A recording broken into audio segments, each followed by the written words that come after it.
झालेलं आहे। मी काही निषेध व्यक्त करतोय सॅमसंग वाल्यांचा की यांनी हा आमचा फोन रिपेअर करून नाही दिला, की सामान्य नागरिकांची फसवणूक होतीये। ते फोल्डिंग जे फोन आहेत हे फॉल्टी फोन आहे, सरळ सरळ, आणि फोल्डिंगला जो प्रॉब्लेम आहे, हा फोन पूर्ण खोलत नाही, हा प्रॉब्लेम झाला आत्ता।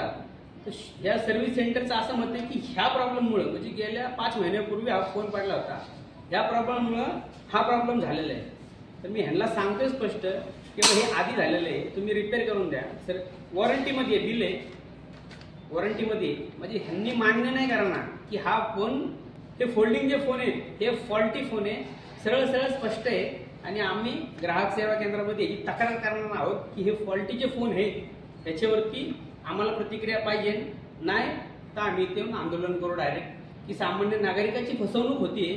बऱ्याच लोकांची अशी तक्रारी आहेत, तर आम्ही हेच बघण्यासाठी आलो होतो इथं की हा तर ह्यांनी लेखी दिलेला आम्हाला, किंवा नेमका मुद्दा जो आहे फोल्डिंग, आपण फोन फोल्डिंग का घेतलेला आहे, कारण फोल्ड करण्यासाठी, ओपन करण्यासाठी।